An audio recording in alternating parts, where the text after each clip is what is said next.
संत भगवान ने प्रश्न किया कि केदारनाथ से आए हैं महाराज जी कि बहुत भीड़ इकट्ठा होती है जिससे अपवित्रता बढ़ती है, तो इसका क्या उपाय है।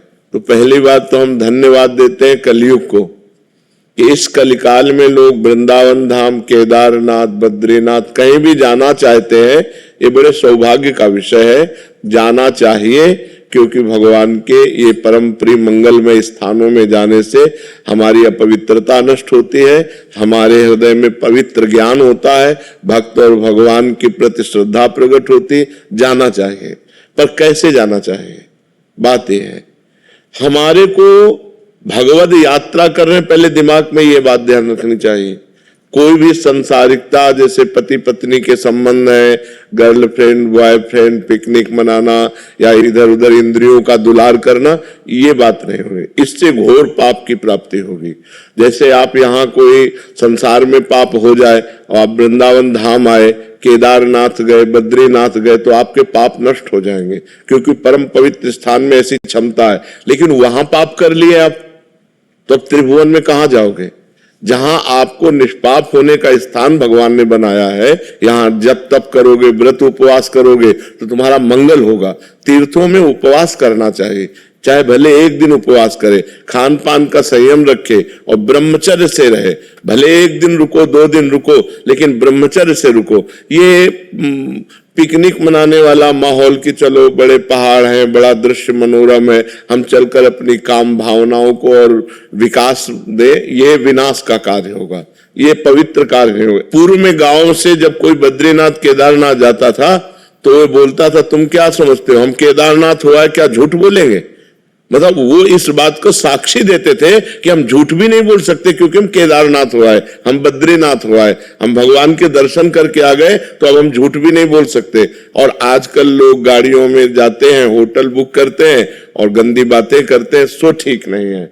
जाना तो ठीक है, लेकिन ऐसे जाना ठीक नहीं कि पिकनिक मनोरंजन अपने मनाने के लिए आप वहां जाओ तो घोर पाप हो जाएगा और उसका निस्तरण नरक में ही होगा, फिर नरक भोगना पड़ेगा। इसलिए ऐसे लोग तो जाएं मत, जिनको विलासिता करनी है वो लोग जाएं, जो तप करना चाहते हैं, जो भजन करना चाहते हैं, जो उपवास करके अपने पापों का नाश करके भगवान के प्रति बढ़ना चाहते हैं, उनको जाना चाहिए। और जो लोग विलासिता के लिए जाते हैं, हम कहते हैं मत आओ, क्योंकि यहां पाप कर लोगे तो कहां जाओगे। अब बड़े बड़े होटल बने, होटल बुक किए और बंबई कलकत्ता की जैसी विलासिता करते हैं और पाप करके फिर यहां से चले जाते हैं, तो उनको कहां सुख शांति प्राप्त होगी। तो हम ये विनय करते हैं सबसे कि जैसे धामों में, तीर्थों में, भगवान के पवित्र स्थानों में जाया जाता, वैसे बनकर जाओ। गंदी बातें करने मत जाओ। गंदी बातें करना तो अपना घर अच्छा है, क्योंकि जब कभी तुम्हारी सद्भावना बनेगी, चलो केदारनाथ चलते हैं, बद्रीनाथ, तो आप पवित्र हो जाओगे।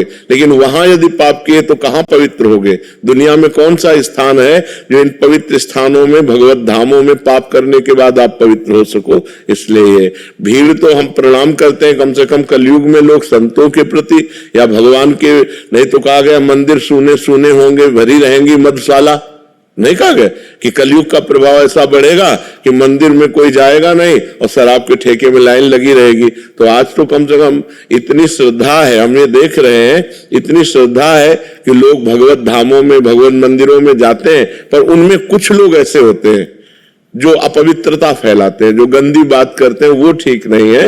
मगर धामों में तो अवश्य जाना चाहिए। भगवान ने कृपा करके अपने धाम को, जैसे बद्रीनारायण विशाल भगवान विराजमान है, जैसे केदारनाथ भगवान, काशी विश्वनाथ, 12 ज्योतिर्लिंग पूरे, भगवत धाम अयोध्या, भगवत धाम वृंदावन, ये सब इसीलिए प्रकाशित है कि जीव से भूल हो जाए, पाप बन जाए, गलती बन जाए, तो इन धामों में, तीर्थों में आने मात्र से, उपवास नाम जप आदि करने मात्र से वो पूर्ण निष्पाप हो जाता है।